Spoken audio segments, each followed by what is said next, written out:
गत 8/1/2025 रे Mancheswar police station रे गोटे मामला रुजु कराइला। Mancheswar PS case number 10 dated 8/1/2025 under section 103(1/35 BNS। It was a case of murder. एटा गोटे हत्याकांड थिला। फ्रैंकलिन होटल सामना रे रसुलगढ़ रे सकाल समय रे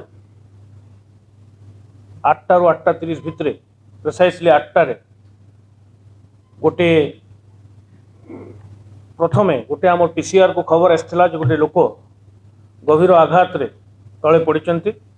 इमिडिएटली जिते पुलिस टीम स्पॉट जाइए विजिट करथिला जना पड़ता जे से क्षत विक्षत गोटे युवक रास्ता उपर पड़ती। हॉस्पिटल पहुंचा जाइए कैपिटल हॉस्पिटल से डॉक्टर तांको मृत घोषित करथिले।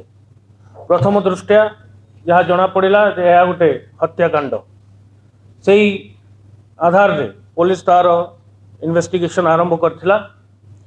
आमर मंचेश्वर पुलिस स्टेशन रे परवर्ती समय गोटे मामला रुजु कराइला। कंप्लेनेंट होउचंती सुनीता नायक जे डिसीज तांको वाइफ को रिपोर्ट रे गोटे मामला रुजु कराइला। In the meantime special team formation कराइला पुलिस द्वारा taking into nature the gravity of the offence.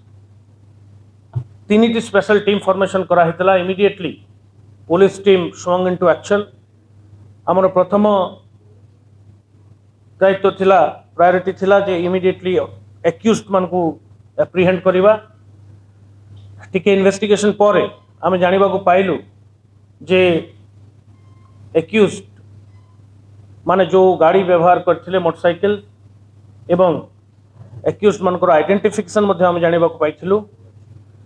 जेतले आम एक्यूज्ड मान को ऑलरेडी वंस आइडेंटिफाई करथिलु तापर तांको एप्रिहेंड करया पई आम टीम तांकर कार्य आरंभ करथिले एवं सक्सेसफुली आमे 3 जण एक्यूज्ड को प्रथमे 2 जण एक्यूज्ड को आमे राउंड अप करथिलु एवं परवर्ती मुहूर्त में 3 जण अपराधी को आमे नयागढ़ पाखरे तांको एप्रिहेंड करवारे आम टीम सक्सेसफुल होता।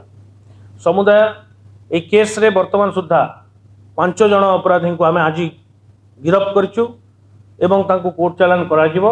मु एठी रखा चाहे जे केस इज ओपन। ए केस एवं इन्वेस्टिगेशन प्रथम पर्यायर अच्छी। आपण जानिथिबे आमे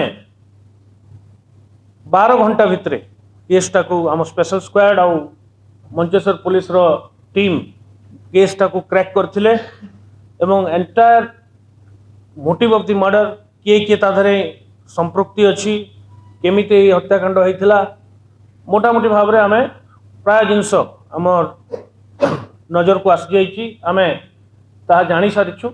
किंतु मु पुनर्बार कहबी ए केस एबे ओपन अच्छी। आउरी भी किछि अभियुक्त ए केस रे इन्वॉल्वमेंट तांकर थाई पारे बोली करी आमे संदेह करूछु।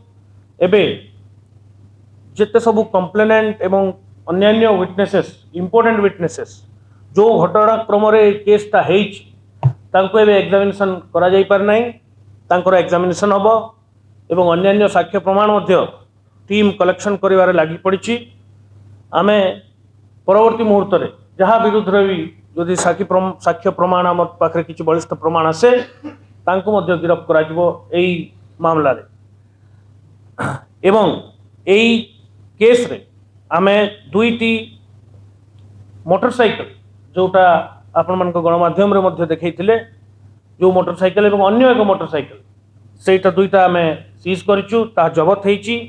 तत्संगे संगे जो अस्त्र यूज होइथिला एई हत्याकांड रे ताकू अपराधी माने गोटे जगार ताकू डंप करथिले गोटे जगार ताकू डिस्पोज करबा पई से माने चेष्टा करथिले। आज जो लीडिंग टू डिस्कवरी रे आमे ताकू मध्य खोजी आम टीम सक्सेसफुली ताकू खोजी कर पाइची।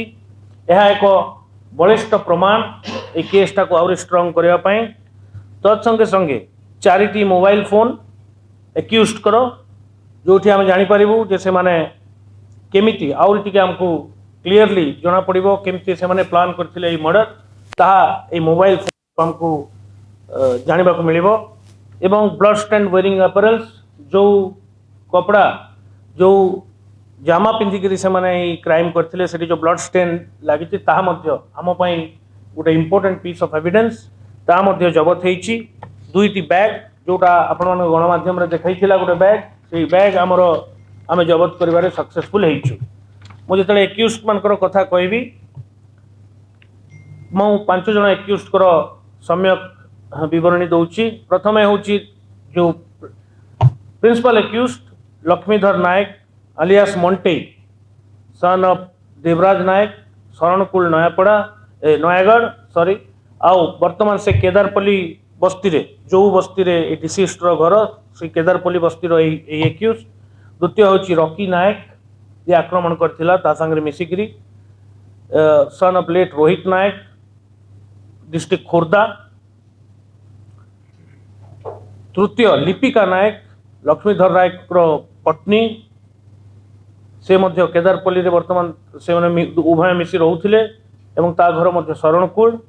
लक्की आलियास लक्ष्मी नायक वाइफ ऑफ राकेश नायक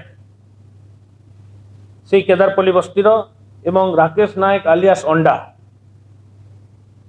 से केदारपल्ली बस्तीर एई 5 जन को आमे षडयंत्र एवं प्रत्यक्ष भाव रे तांकर इन्वॉल्वमेंट जो क्राइम रे अछि जो हत्या करिसंती ये 5 जन को आज मंचेश्वर पीएस केस नंबर 10 रे गिरफ्त कराई। मु पुनर्बार आपको कहूँ ये केसटा एबे इन्वेस्टिगेशन रो प्राइमरी स्टेज रे अछि। कोनोसी प्रकार रो इन्वेस्टिगेशन फाइनलाइज हेई नाही। आम पाखरे संदेह अछि, आम पाखरे किछि प्रमाण मध्य अछि जे आउर भी किछि अभियुक्त तादेरे संश्लिष्टता थाई पारे एवं आमे इंपोर्टेंट विटनेसेस को एग्जामिन करूचु। आमे तांकर बयान रेकॉर्ड करा जाउछि, तांको कोलताड़ करा जाउछि। एई एक्यूज माने जो प्रकार आमे इंट्रोगेशन रे जहां हमको तथ्य मिलिछि ताको आधार करी आउर भी प्रमाण हमर हस्तगत करया पई चेष्टा करूचु एवं आगामी दिन रे भावुछि जे हमको ठोस प्रमाण मिलले आउ किछि लोकन को मध्य आमे कार्यानुष्ठान ग्रहण करिबु। जदि आपनको आम भिडियोटी भल लागिला तेबे आम चैनल को लाइक शेयर और सब्सक्राइब करबा को जमा भी भूलंतु नहीं।